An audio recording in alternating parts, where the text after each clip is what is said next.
All right, I'd like to start off by saying Barakat Yahweh, Ba'ashem Yahushai, Ba'ashem Kodash.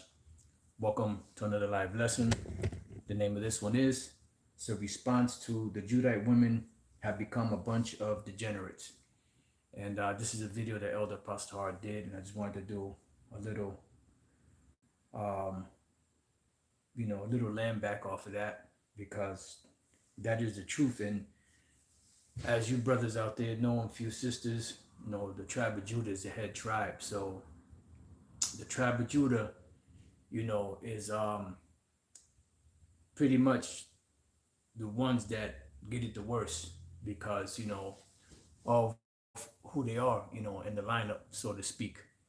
And this whole scenario you see of women out here, especially the Judite women, being um, being totally out of order.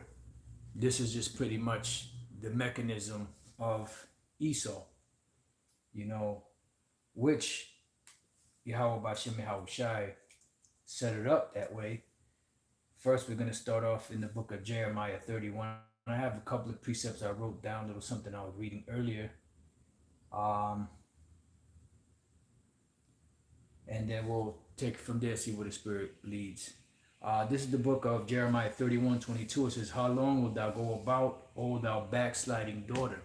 Because the whole nation of Israel is backsliding. The only ones that are coming back to the Lord are the elect, the ones that the Lord has tapped on the head and their spirit to draw them to this truth. As Yahweh Shai said, no man can come to me except the Father draw him, and I will raise him up at the last day. Right? So it says, for the Lord Yahweh Bashem Yahushai hath created a new thing in the earth. And why is it new? Because it's not supposed to be this way, but everything is out of order. Let's go, before we read that, let me just get this other precept that came to mind. And then we'll go back. So he says, for the Lord Yahweh Bashem Yahushai hath created a new thing in the earth. A woman shall compass a man. And that's exactly what it is, because this whole society is out of order. Psalms 82:5, they know not, neither will they understand. They walk on in darkness. All the foundations of the earth are out of course, including the roles between a man and a woman. When we go back to Genesis chapter 3, and then when we go to, let me get this other precept that just came to mind, and then when we go back to Genesis chapter 3 and verse 16, right? This is what the Lord said unto the woman. It says, unto the woman, he said, this is for Eve, and all of the women that came down the line, from Adam, Eve on down. It says, I will greatly multiply thy sorrow and thy conception. In sorrow shalt thou bring forth children. Right, and sorrow shall you bring forth children, because when a woman gives birth, she has all those pains and contractions and all of that. And what it is a direct curse from the Lord, for being disobedient, because a woman, remember, everybody always talked about Adam going off, and Adam was the first man to sin. Yes, he was the first man to sin, but who was in this transgression first? It was Eve that was in the transgression first. Let's go to 1 Timothy. I believe that's chapter 2. And 13. For Adam was first formed, then Eve. And Adam was not deceived, but the woman being deceived was in the transgression. So who was the first one to sin? The woman. Adam was the first man to sin, yes, but the woman, Eve, she was the first one to actually go off.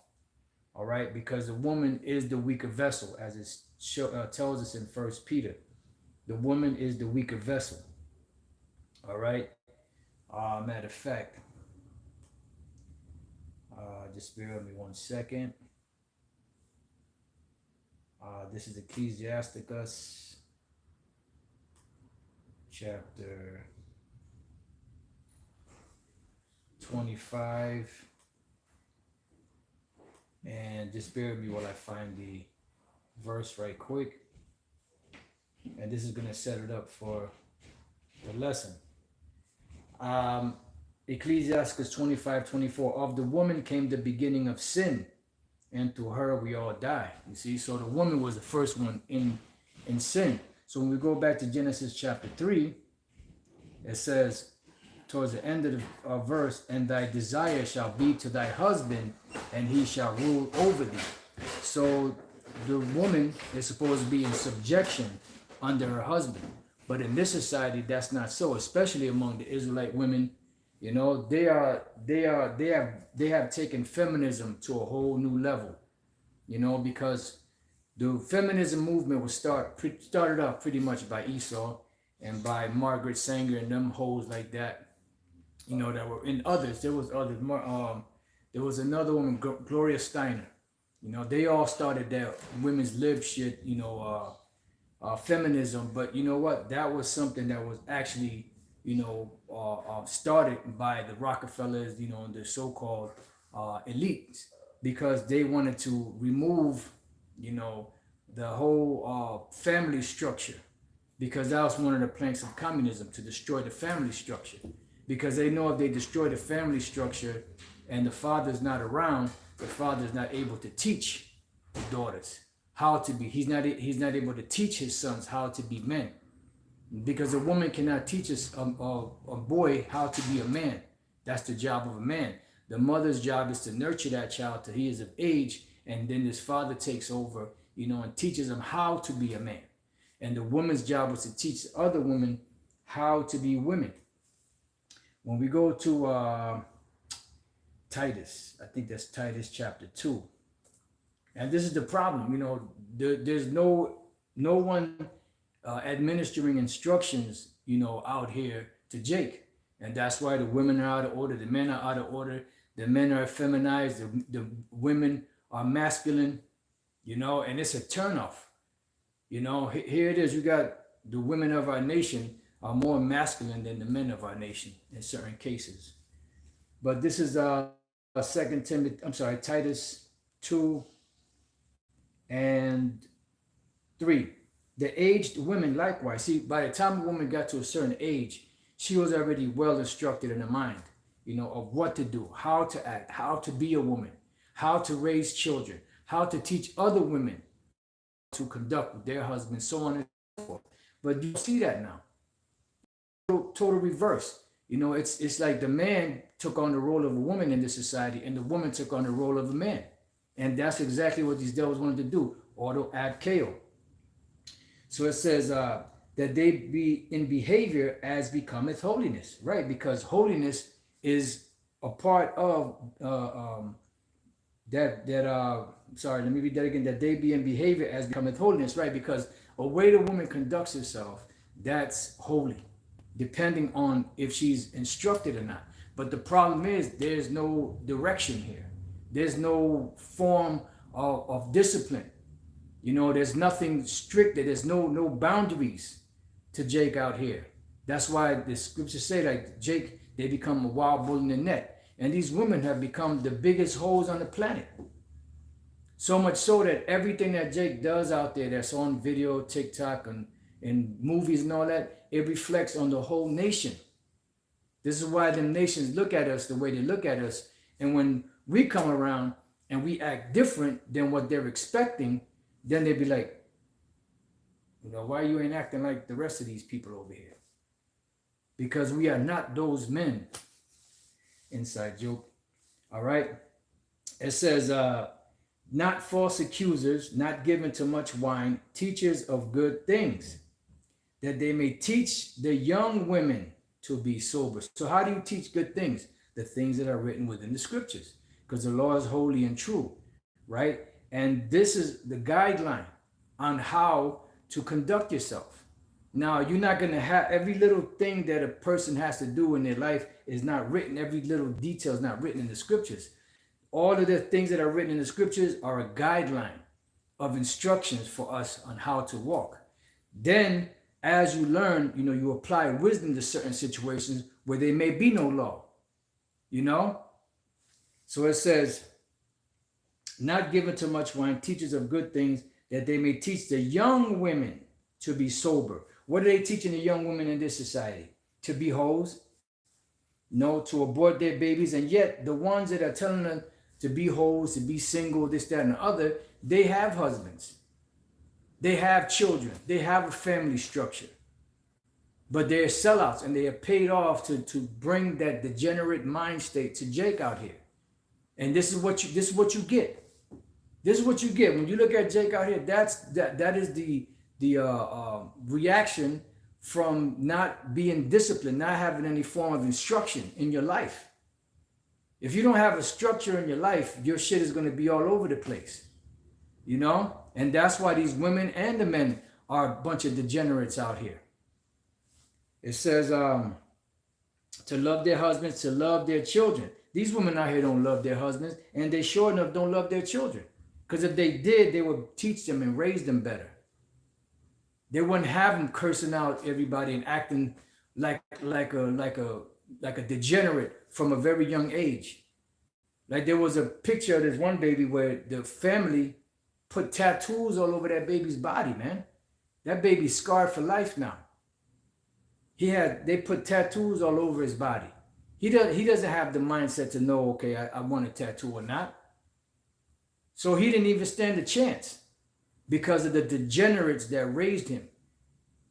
Because of the degenerates that raised them, and so on and so forth, generation after generation. It says to be discreet. And these women do not know how to be discreet. Matter of fact, let's look up this word discreet. They do not know how to be discreet. Everything that goes on in their relationship, guess what? They telling everybody, and then they wonder why their whole relationship falls apart. They can never keep a man because you blabbing your goddamn mouth too much. Sophron, or sophron, of a sound mind. See, these women are not of a sound mind. They're fucking insane. It says sane. The opposite of sane is what? Insane. In one's senses. And they're not in their senses. Why? Because the senses that they have of what they think a man and a woman should be is totally degenerate from what the scriptures say. You see? It says curbing one's desires and impulses. See, these women are not curbing their desires and their impulses. Why? Because they're taught to be these hoes. Where is that at? Let me just go to Ecclesiastes 26. And let me go straight to the point, and then we'll jump around. Just bear with me 1 second.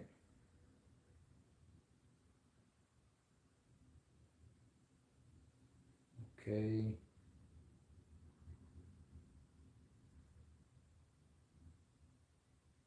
Right here. Ecclesiastes 26 and 14. It says, a silent and loving woman is a gift of the Lord, and there is nothing so much worth as a mind well instructed. So when we go back to the word discreet, one of the definitions for sophron is curbing one's desires and impulses. But how can you curb your desires and impulses if you were never taught the right way? You were never given that discipline. You were never set, there was never boundaries set to you. That's why it speaks about give not a wicked woman liberty to gad abroad. Why? Because she's going to abuse herself through that overmuch liberty. A woman cannot be left to her own devices because they don't know how to choose the right situation or the right man. This is why you have women out here of our nation that have 20 different baby daddies, 10 different baby daddies. Why? Because they have not been instructed properly. They were left to their own devices, and that's not going to work. This is why if the father was in the house and the father had a mind well instructed from his youth up, he would be able to choose a man that was going to be suitable for his daughter, that he knew that that man would be able to take care of his daughter and nourish his daughter, nurture her, so on and so forth. Be able to take care of her the way the father would take care of her. But you don't have that in this society. It says self-controlled. See, self-controlled. And there's no self-control here. Do as thou wilt. That's the sentiment out here. And through this demonic ass music and these movies and videos and all that, you know, that puts spirits on you. Those frequencies that you hear in the music, in the lyrics, it puts spirits on you. And therefore, what happens? You take on them demons, and then you pass it on to your children, and they pass it on to their children, so on and so forth, to where you have a bunch of, they clone Tyrones, and they clone Big Shirley. You know? That's why this nation is fucked up as it is right now.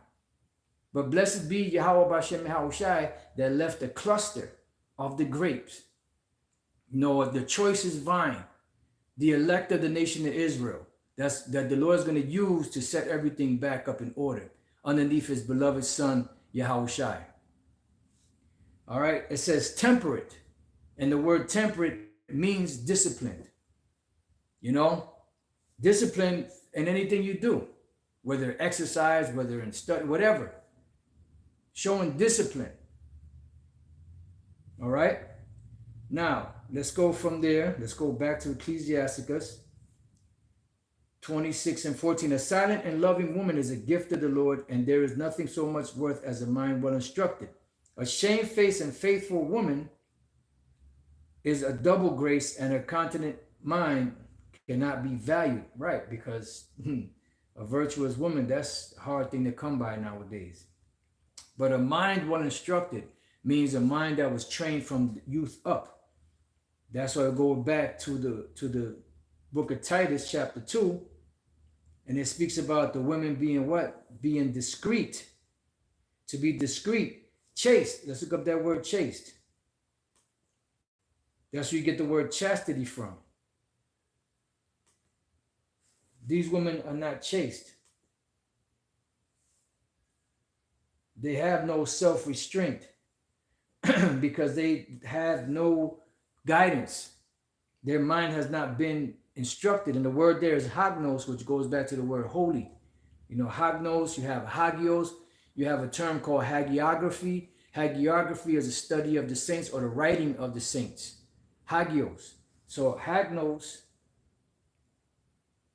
exciting reverence, see, venerable, sacred, pure.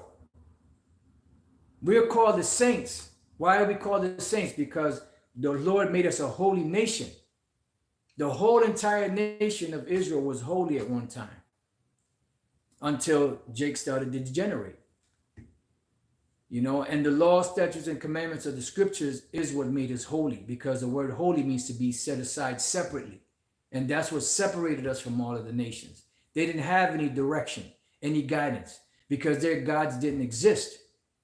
The God that does exist, Yahweh, he made a promise to his man Abraham that in his seed all nations of the earth will be blessed, because Israel will be scattered throughout the four corners of the earth eventually.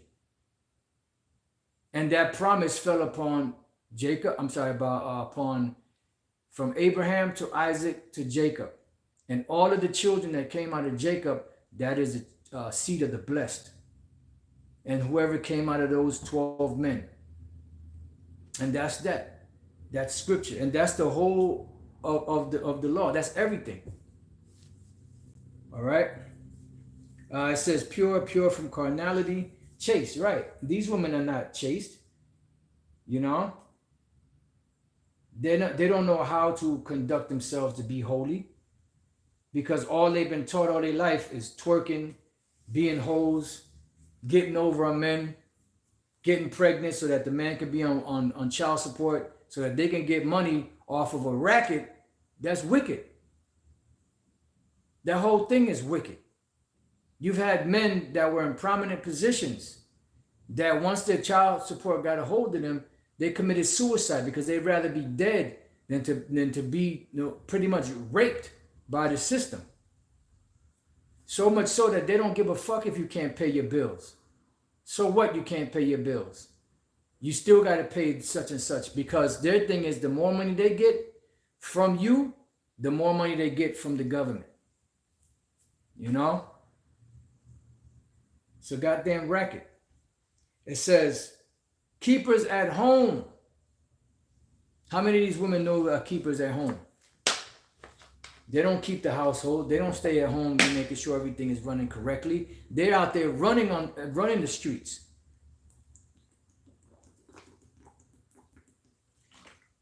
You know? Damn shame, man. Good. That's not in the Israelite woman's vocabulary, especially the Judite woman. In most of them, not all, because you do have some exceptions to the rules. You know, obedient to their own husbands, and that's not something that is in the so-called black woman's nature. You know, in the Judite woman's nature. She's obedient to Esau, to the other nations, but when it comes to her man, she ain't obedient to her man. You know? Because like Elder Pastor said this years ago, he said, you know, a woman by nature is not, you know, not, she's a woman by nature is subservient because that's what they were created to do. But they're only disobedient to their own. They're only disobedient to their husband. You see? It says, obedient to their own husbands. Oh, so much so that hoe that was getting married refused to say to serve and obey or whatever that the marriage vows are. She didn't want to say that. Why? Because that is the sentiment of these women today. Now, you know what that's gonna do? Since that dude didn't just walk off the stage and say, fuck you, bitch, I ain't gonna marry you then if you can't say, you know, obey. And because he didn't do nothing about that, that's gonna set the precedence now for other hoes to do the same thing. Oh no, when it comes to obedience, nope, you're gonna have to strike that off. I'm not gonna say that. But you shouldn't get married anyway. But the point is, this is that rebellious spirit that's in these women out here, especially the Judite woman. You know? So since they didn't make an example of that woman like King Ahasuerus did to Vashti, therefore everybody's gonna think it's okay to do that. So now whenever you hear marriage vows, they're gonna strike that to serve and obey or whatever, however it goes. Okay. It says that the word of the Most High be not blasphemed. Why? Because a woman is supposed to be subservient to her man. Going back to Genesis chapter 3. Let me see if I still have that.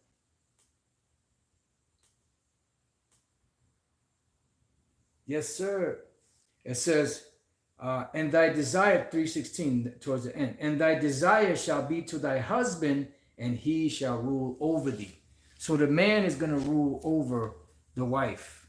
But that's not the case in this society. It's totally turned upside down. So now, let's go back to Ecclesiastes 26, and we're going to jump around a little bit here. We're going to read the first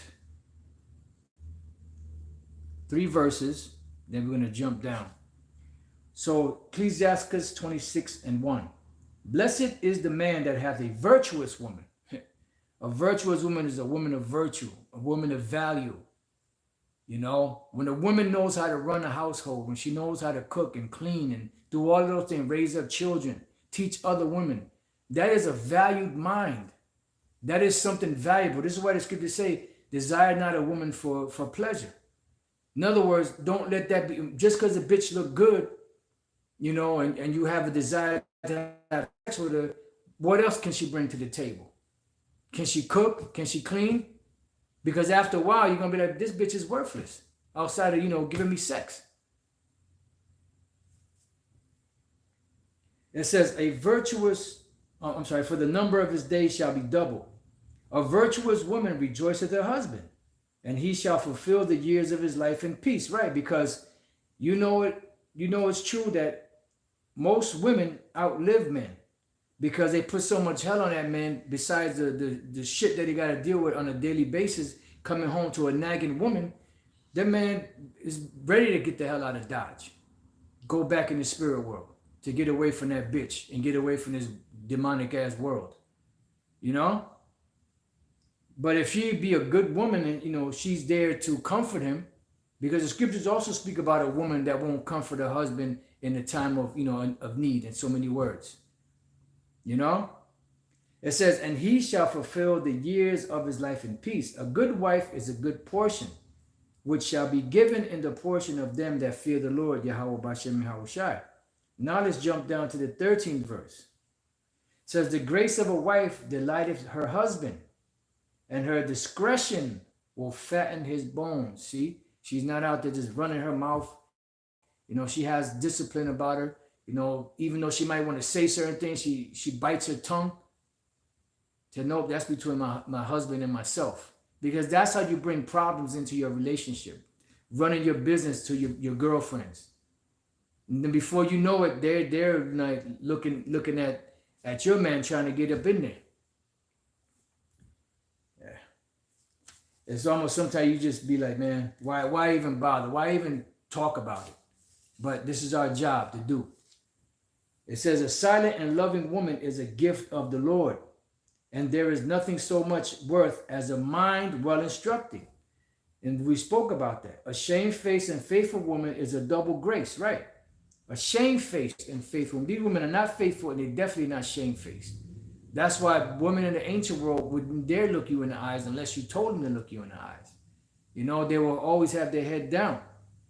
And when you look at these women of the other nations that first come in, not the hoes that's been tainted by being here in America, Babylon the Great.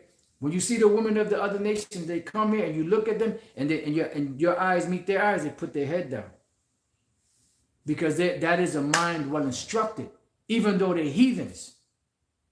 But they know the role of a woman. It says, and her continent mind cannot be valued. It says, as the sun when it arises in the high heaven, so is the beauty of a good wife in the ordering of her house. Right, because these women don't know how to order their house. Pretty much they're just, they don't cook, they don't clean, they order out, they're always out eating. The house looks like Vietnam went through there. It looks like hell. It looks like freaking hell in that house. Clothes all over the place, garbage everywhere, dishes piled up to the ceiling. My house is dark and the pots are cold. It says, as the clear light is upon the holy candlestick, so is the beauty of the face in ripe age. As the golden pillars are upon the sockets of silver, so are the fair feet with a constant heart, right? Because this is something that she does continuously, no matter how she may feel. Sometimes, you may not feel in that mode, but you just put yourself in it because, this is your job to do. Now, let's jump from there to the 16th verse, right? I'm sorry, no. Let's go from there now to Proverbs. See, this is one scripture in Proverbs 31 from the 10th verse down that sisters should learn, because this is the what's the word I'm looking for? This is the for lack of better words, the staple or the standard for a virtuous woman.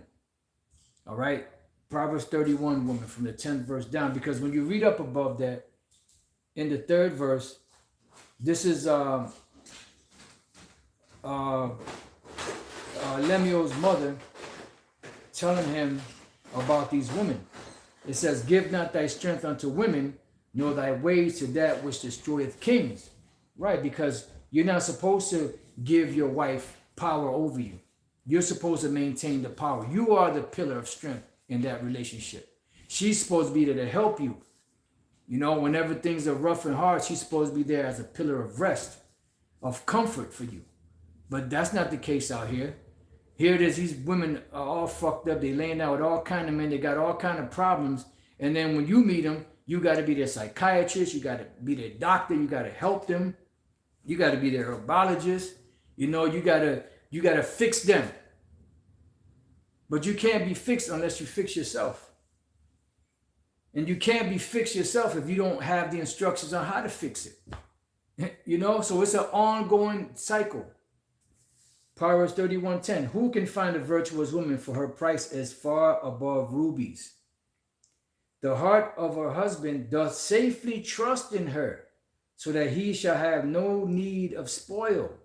She will do him good and not evil all the days of her life. She seeketh wool and flax and worketh willingly with her hands.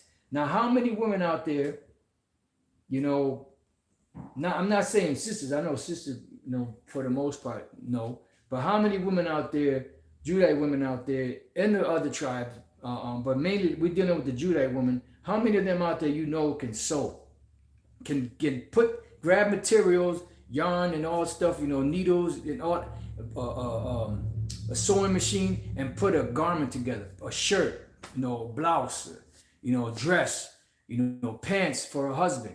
How many women out there can do that? Not very many.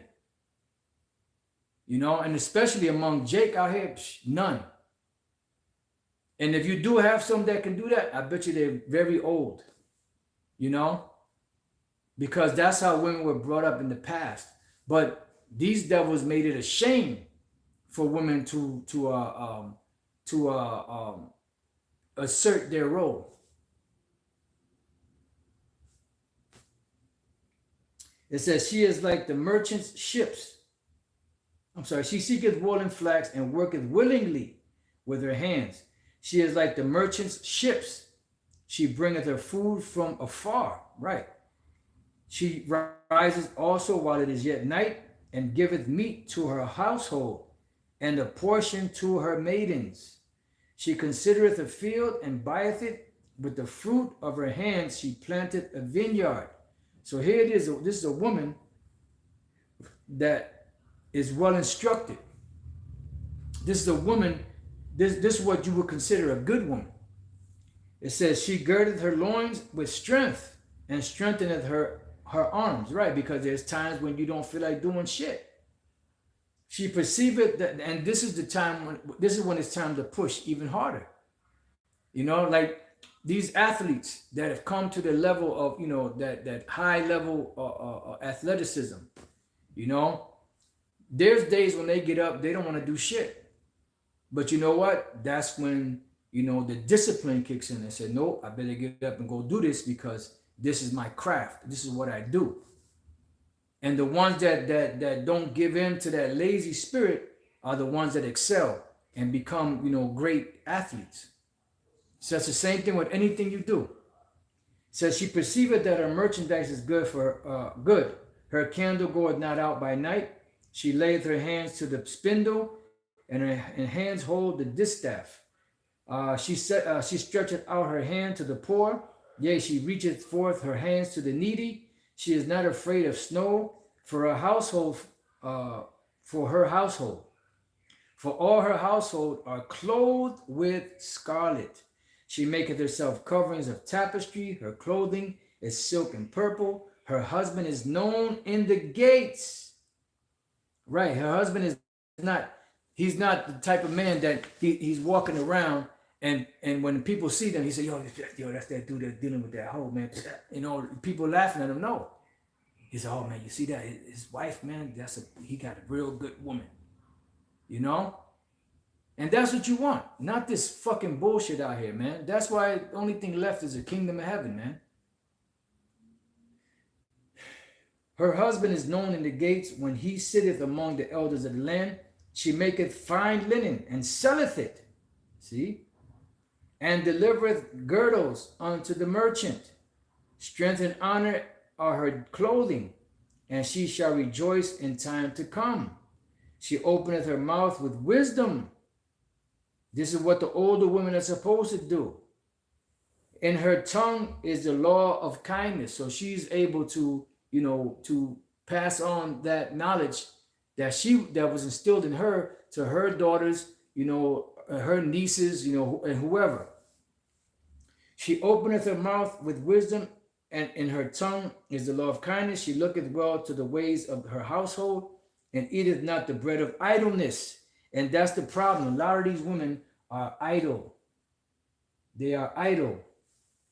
Let's go to 1 Timothy 5.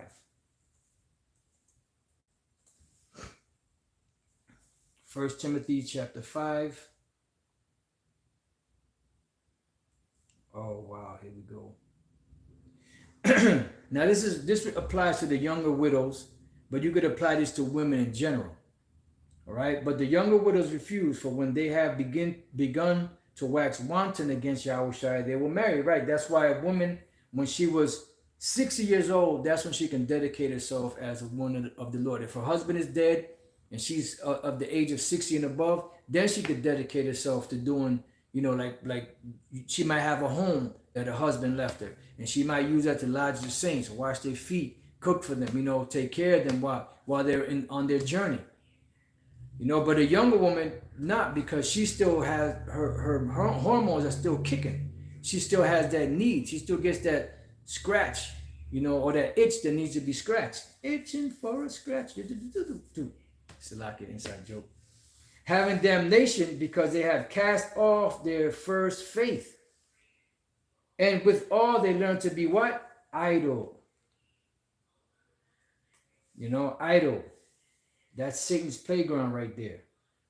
You ain't got nothing better to do because you ain't doing the duties, womanly duties. So you're just off and about, not doing shit. Argos. Free from labor, at leisure, lazy, shunning the labor which one ought to perform. Do you see? Do you see the beast? Have you got him in your sights? All right, so, and with all they learn to be idle, wandering about from house to house. And what are they doing? They going about from house to house. They running their mouth, talking shit, in everybody's business, telling their business. And before you know it, there's a big scandal. And Jake don't learn. And not only idle, but tattlers also, and busybodies in everybody's business, speaking things which they ought not. But now if they were at home, taking care of the babies, taking care of the household, sewing and cooking and cleaning and all that, they would be busy, they wouldn't be idle, and they wouldn't be in so much trouble as they are today. They wouldn't be as degenerate as they are today. It says, but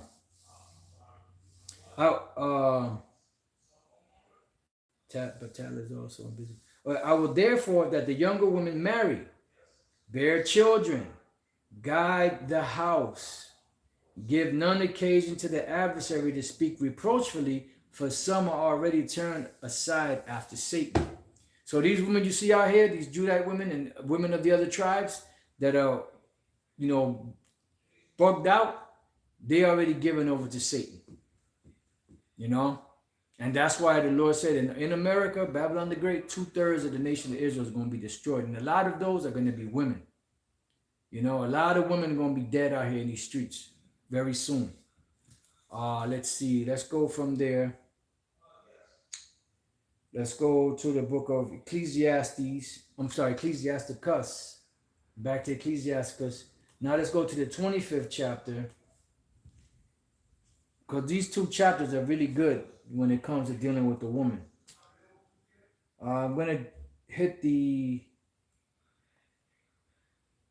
18th verse. Let's see what the 18th verse says. Right, this goes hand in hand with what we just read in the book of Proverbs 31. How our husband's going to be, he's not going to be, he's going to be highly esteemed, he's going to have a good word because his wife has a good report. And the scriptures speak about the older women having a good report. It says, Ecclesiastes 25:18, her husband shall sit among his neighbors, and when he heareth it, that's going into something else. Going into something else. Well, this is a woman that's out of order. Let's start at, let me jump to 13. What's 13 said? Okay, 13. Give me any plague but the plague of the heart, and any wickedness but the wickedness of a woman.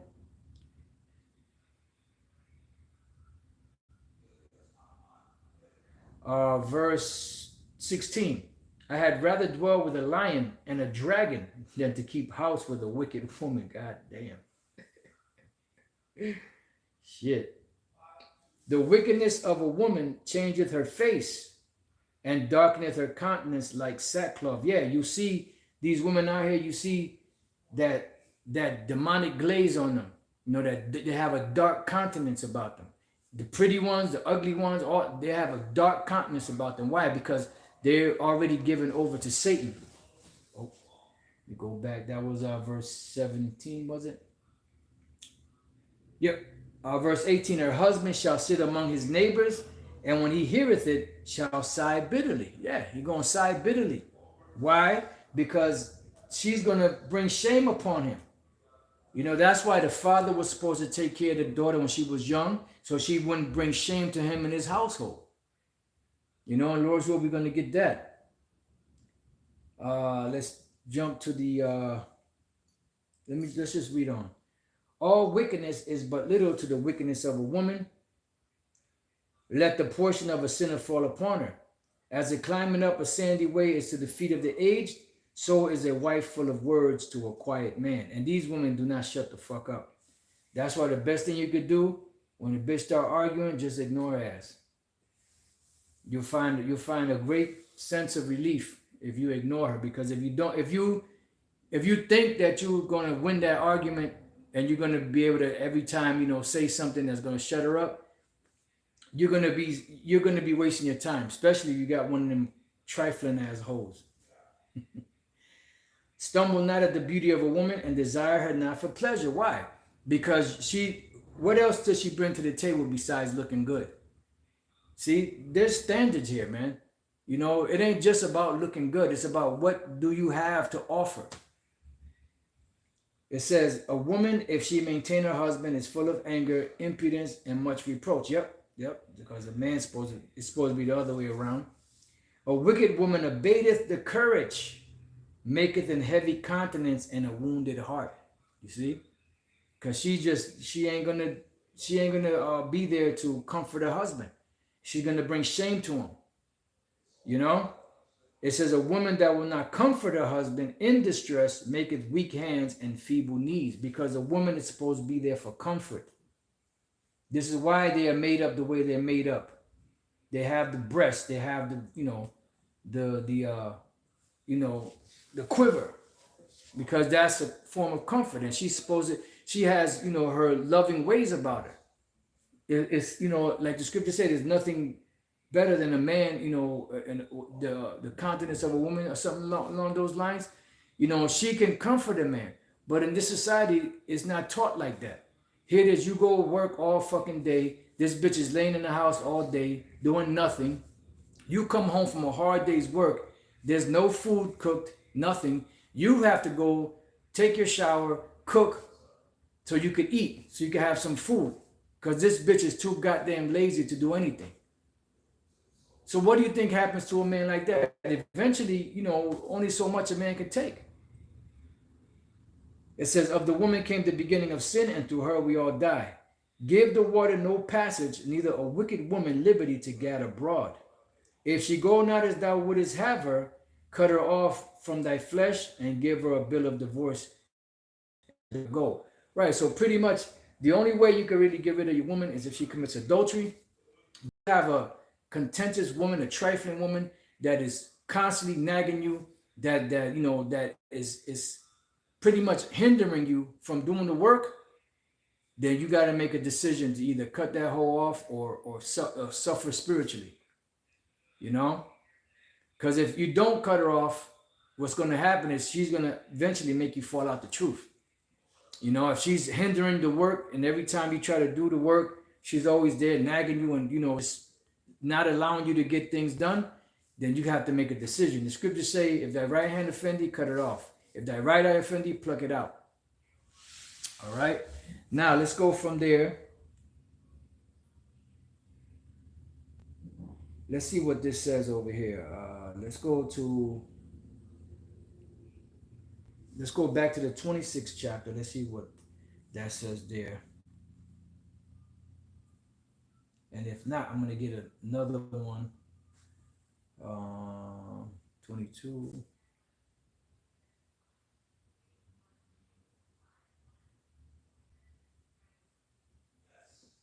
Right, here we go. Okay, 22. And harlot shall be accounted as spittle, but a married woman is a tower against death to her husband. Right. And these women out here are pretty much nothing but harlots. You know, the Judite women, the other women of other tribes, but especially the Judite women, nothing but a bunch of harlots. That's why they can't keep a man, because they constantly bouncing from one man to the next. And when they do get a good man that takes care of her, that loves her, that treats her well, what happens? I'm bored, and she wants to go with somebody else that's gonna treat her like shit. Like in that movie, what was the name of that movie? Well, that was Fresh. The Giancarlo Esposito, how he was treating her.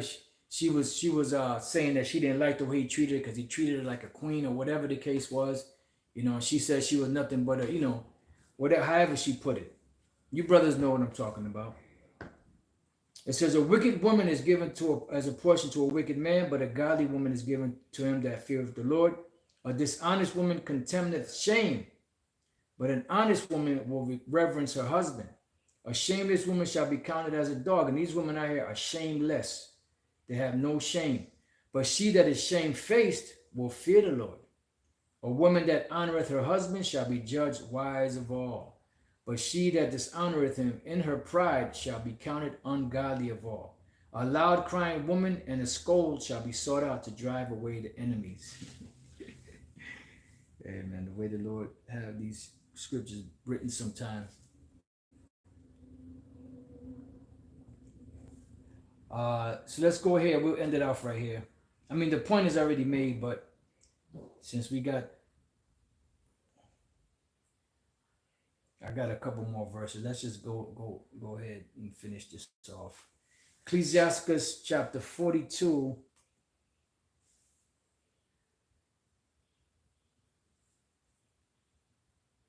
Chapter 42. And we'll start at verse 6. All right. So it says, sure keeping is good, where an evil wife is. Right. You're supposed to have a hedge. You know, if you have a wife and you're not around, guess what? Chances are she's doing some foul, wicked shit. You know, you have to keep an eye on this hoe. And that's just the fucked up society we live in. You're supposed to have a hedge, you know. Those of you brothers that like to travel, make sure your woman is straight, because if you traveling all the time and your woman is left home alone, you no telling what she gonna do. Sure keeping is good where an evil wife is, and shut up where many hands are. Verse 9, the father waketh for the daughter. It says, when no man knoweth, and the care for her taketh away sleep when she is young. Right, because that's when them hormones are jumping. You know, she sees men, and men are trying to get with her. You know, she lays down with these men, and guess what? Now she's defiled because she was not given to a man. And when she's given to a man, he's gonna know she's not a virgin. That's what the whole token of virginity was all about. Lest she passed away the flower of her age, and being married, lest she should be hated. Right. The flower of her age is what? When she has her period. You know, and the man that deals with her pops her. Now he just popped in and he's on off to the races. Now here it is the father's duty to find his daughter a husband, and he can't find a husband for her. Why? Because she's defiled. In her virginity, lest she should be defiled and gotten with child in her father's house. And that was a shame for a young woman to be in her father's house and being pregnant. You see? But that happens all the time among Jake.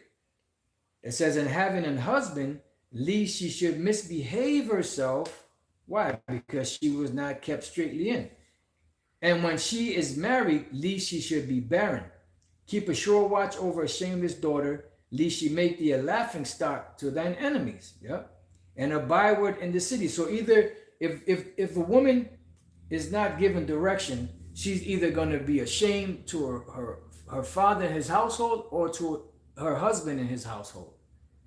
It says, And they reproach among the people and make thee ashamed before the multitude.